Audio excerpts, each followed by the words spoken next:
Good evening. चलिए बिना देर करते हुए सर्वनाम का अगला वीडियो शुरू करते हैं। पिछले वीडियो में हमने पुरुषवाचक सर्वनाम के बारे में पढ़ा था और आज के इस वीडियो में हम प्रश्नवाचक सर्वनाम के बारे में पढ़ते हैं। तो देखिए, प्रश्नवाचक सर्वनाम, पहले इसके परिभाषा से पहले प्रयुक्त शब्दों को देख लेते हैं एक बार। कौन, क्या, किससे, किसका, किससे, किस में आदि, ये तो शब्द प्रयुक्त होते हैं प्रश्नवाचक सर्वनाम में। और एक बार वाक्य भी देख लीजिए। पहले वाक्य देख लीजिए। बाहर कौन खड़ा है, वहाँ क्या रखा हुआ है, आप मीठे में क्या लेंगे। इन सभी वाक्यों में कुछ न कुछ प्रश्न पूछा जा रहा है और जब प्रश्न का उत्तर मिलेगा तब कोई न कोई संज्ञा आएगी। इस बात को नोट करिए और सोचिए ज़रा कि प्रश्न पूछा गया है और उत्तर में संज्ञा आएगी। अब क्योंकि सर्वनाम होता ही वह है जो संज्ञा के स्थान पर काम आता है, तो अब यहाँ पर संज्ञा छुपी हुई है लेकिन ये सर्वनाम आए हुए हैं और सर्वनाम हटाएंगे तो वापस संज्ञा आ जाएगी, है ना। अब ये प्रश्नवाचक क्यों? क्योंकि इनमें प्रश्न पूछा गया है। अब परिभाषा की तरफ चलते हैं। जिन सर्वनाम शब्दों से किसी व्यक्ति, वस्तु आदि के बारे में प्रश्न का बोध हो या प्रश्न पूछने का बोध हो, उन्हें प्रश्नवाचक सर्वनाम कहते हैं। और इस तरह के, यानी कि जिन वाक्यों में ये कौन, क्या, किससे, किसका, किस से, सॉरी, ये ऊपर वाला किसने है और यहाँ नीचे किस से लिखा हुआ है और किस में, ये शब्द प्रयुक्त होते हैं, वहाँ पर प्रश्नवाचक सर्वनाम समझे। और ये जो शब्द है उनका भी वर्गीकरण है कि जो सजीव होते हैं, यानी कि जो जीवित होते हैं, मनुष्य या प्राणी, उनके लिए कौन, किसने, किसे आदि शब्द आते हैं। मुख्यतः मनुष्यों के लिए आते हैं, लेकिन हम सजीव या फिर प्राणियों के लिए, प्राणधारियों के लिए मानकर चलते हैं। और निर्जीवों के लिए आता है क्या, वहाँ क्या रखा हुआ है ना। अब उदाहरण देखिए, बाहर कौन खड़ा है। अब इस कौन की जगह उत्तर में कोई ना कोई संज्ञा आएगी या फिर मनुष्य ही आएगा, ऐसा कह सकते हैं। मनुष्य भी एक संज्ञा है, किसी का नाम आएगा। मान लीजिए बाहर कौन खड़ा है, तो बाहर राम खड़ा है, तो राम संज्ञा हुई और हम संज्ञा की जगह पर पढ़ रहे हैं कौन, क्योंकि यहाँ पर ये हटेगा तब, जब ये कौन हटेगा तब राम आएगा और राम हटेगा तब कौन आ जाएगा। इसलिए ये एक सर्वनाम है क्योंकि ये संज्ञा के जगह पर आ गया है और सर्वनाम हटाने पर उत्तर भी संज्ञा में आएगा। अब अगला देखिए, वहाँ क्या रखा हुआ है। किसी वस्तु का नाम आएगा, नाम है तो संज्ञा है। आप मीठे में क्या लेंगे, मीठे में मान लीजिए कि शरबत, तो वो भी एक संज्ञा है। शक्कर भी संज्ञा है।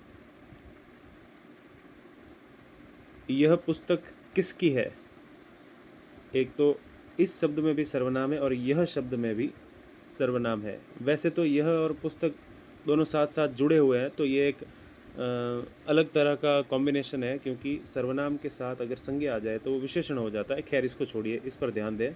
यह पुस्तक किसकी है, प्रश्न पूछा गया है और प्रश्न का उत्तर संज्ञा में आएगा, इसलिए ये भी सर्वनाम है।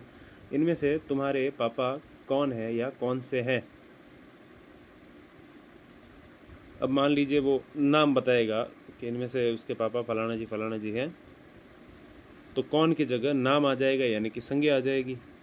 और संज्ञा की जगह हम कौन पढ़ रहे हैं, तो यहाँ पर सर्वनाम है कौन, और कौन में प्रश्नवाचक सर्वनाम।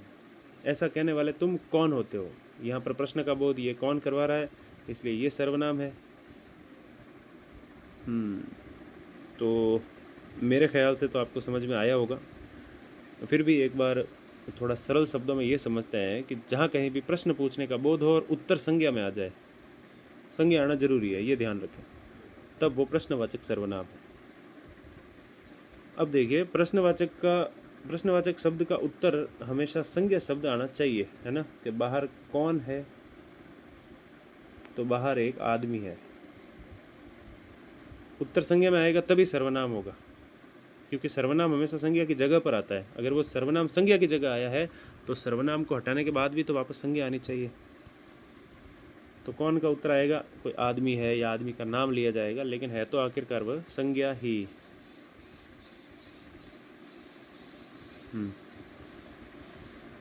अब प्रश्नवाचक सर्वनाम तो कोई खास इतना जटिल है नहीं, इतना ही था। तो हम आगे वाला सर्वनाम भी पढ़ लेते हैं। तो इस सर्वनाम 4 को इसको हटा देते हैं ना। आगे देखिए निश्चयवाचक सर्वनाम। अब निश्चयवाचक सर्वनाम जिन सर्वनाम शब्दों से पास या दूर, इसको थोड़ा ध्यान से पढ़ें। निश्चयवाचक सर्वनाम और अनिश्चयवाचक सर्वनाम थोड़े से मुश्किल होते हैं, इनको थोड़ा मन लगाकर ध्यान से पढ़ें। पहली बात तो पास या दूर की वस्तुओं, आप एक बार समझ लीजिए, पास या दूर की वस्तुओं की तरफ संकेत करता है निश्चयवाचक सर्वनाम। तो ये पास दूर ये याद रखें।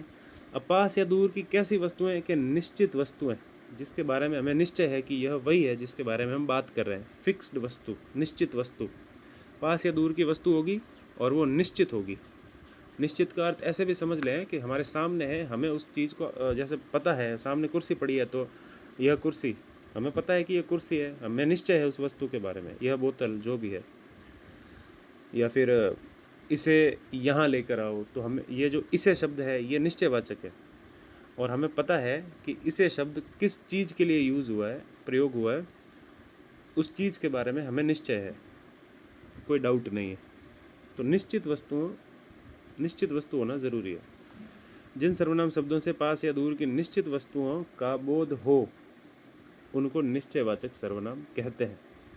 अब एक और बात, इसे संकेतवाचक सर्वनाम भी कहते हैं, क्योंकि यह किसी निश्चित वस्तु की तरफ संकेत या इशारा करता है। ऐसे मान लीजिए पास या दूर की निश्चित वस्तुओं की तरफ संकेत करता है, उसे निश्चयवाचक सर्वनाम कहते हैं। परिभाषा को पढ़ना बहुत ज़रूरी है, क्योंकि परिभाषा के प्रश्न भी आते हैं कई बार। अब देखिए, जो निकट, पास या दूर हमने पढ़ा था, तो पास वाली वस्तुओं के लिए शब्द प्रयोग में आता है यह, या फिर मान लीजिए ये, और दूर वालों के लिए वह या फिर वे शब्द का प्रयोग किया जाता है। पास वालों के लिए यह या ये, और दूर वालों के लिए वह या वे। ये एक वचन है और ये बहुवचन है। वह एक वचन और वे में बहुवचन। ठीक है, अब आगे देखिए। उदाहरण के तौर पर देखिए, यह मेरी पुस्तक है। यहाँ पर पुस्तक की तरफ संकेत किया जा रहा है, इसलिए इस यह में निश्चयवाचक सर्वनाम है। यह राम की कार है, इसमें भी निश्चयवाचक सर्वनाम है। वे हमारे, क्या लिखा हुआ है, परिजन है, सॉरी, वे हमारे परिजन हैं, तो उनकी तरफ भी संकेत किया जा रहा है। या फिर मान लें, परिजन को हटा देते हैं यहाँ पर, वे मेरे खेत हैं।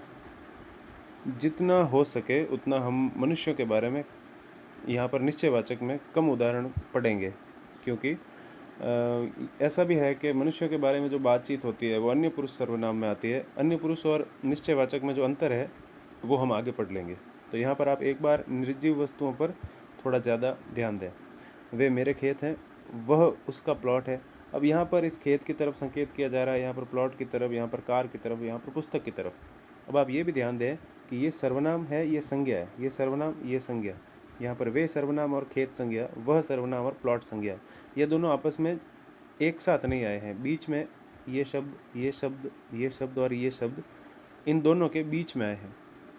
अगर मान लीजिए कि ये इस तरह से लिखा होता, जैसे ये वाला वाक्य है, वे मेरे खेत हैं, अगर ये इस तरह से लिखा होता कि वे खेत मेरे हैं, तब ये गलत हो जाता। तब ये उदाहरण बनता सार्वनामिक विशेषण का, क्योंकि सर्वनाम और संज्ञा एक साथ आ गए। अब विशेषण की परिभाषा यह होती है कि संज्ञा और सर्वनाम की विशेषता बताने वाले शब्दों को विशेषण कहते हैं। यहाँ पर खेत संज्ञा है और ये वे इसकी विशेषता बता रहा है। कौन से खेत? वे खेत। खेतों की विशेषता यही है, वे खेत, ऐसा भी होता है। विशेषता बताने के कारण ये वे शब्द विशेषण बन गया। लेकिन यहाँ पर वे मेरे खेत, बीच में ये मेरे सर्वनाम या मेरे शब्द आ गया। वे शब्द का प्रयोग खेत के लिए हुआ है, लेकिन ये दोनों शब्द एक साथ नहीं आए, इसलिए यहाँ पर इस वे में सर्वनाम है और यहाँ पर वे खेत, दोनों एक साथ आ गए, संज्ञा सर्वनाम, इसलिए अभी सर्वनाम नहीं रहकर ये विशेषण हो गया। जब हम विशेषण पढ़ेंगे तब इसके बारे में और डिटेल में पढ़ेंगे। बस आप इतना ध्यान रखिए कि सर्वनाम और संज्ञा साथ साथ नहीं आने चाहिए, वरना वह सर्वनाम जो है विशेषण माना जाएगा। अब आगे देखिए, इसी ने कल चोरी की थी। वैसे ये भी इंसान के बारे में है, लेकिन फिर भी चलो ठीक है, उस व्यक्ति की तरफ इशारा किया जा रहा है कि इसी ने कल चोरी की थी, मुझे यही पसंद है वह नहीं। उन दोनों वस्तुओं की तरफ संकेत किया जा रहा है। तुम्हारा फ़ोन यह नहीं वह है, इसमें भी वही बात। ये जो घर दिख रहा है वह मेरा है, यहाँ पर मकान की तरफ संकेत किया जा रहा है। अगर यहीं पर ऐसे होता कि ये घर, तब गलत हो जाता। गलत नहीं मतलब सर्वनाम नहीं, फिर विशेषण हो जाता। इसके बाद अगले वीडियो में हम माफ़ कीजिए, निश्चयवाचक और अन्य पुरुष सर्वनाम में अंतर को पढ़ेंगे, क्योंकि दोनों में मिलते जुलते शब्द प्रयोग में आते हैं। बेसिकली यही अंतर है कि निश्चयवाचक सर्वनाम में तो संकेत किया जाता है और अन्य पुरुष सर्वनाम में साधारण तौर पर इंसानों के बारे में बातचीत की जाती है। तब बातचीत करते हुए उसका बार बार नाम ना लेकर वह वो ऐसे बोल दिया जाता है, भले ही वो पास में ना हो, बहुत दूर बैठा हो, अलग स्टेट में बैठा हो। जैसे मान लीजिए हम बात कर रहे हैं कि राम बहुत अच्छा लड़का है, वह इस बार अच्छे नंबरों से पास हुआ, तो इस वह में अन्य पुरुष सर्वनाम माना जाएगा। लेकिन हमारे निकट या थोड़ी दूर कोई वस्तु है कि यह कुर्सी, वैसे यह कुर्सी तो नहीं, यह हमारी कुर्सी है, ऐसे, तब उसमें निश्चयवाचक सर्वनाम माना जाएगा। ठीक है, तो अगले वीडियो में मिलते हैं और अगले वीडियो में हम निश्चयवाचक और अन्य पुरुष में अंतर को पढ़ेंगे। तब तक के लिए धन्यवाद।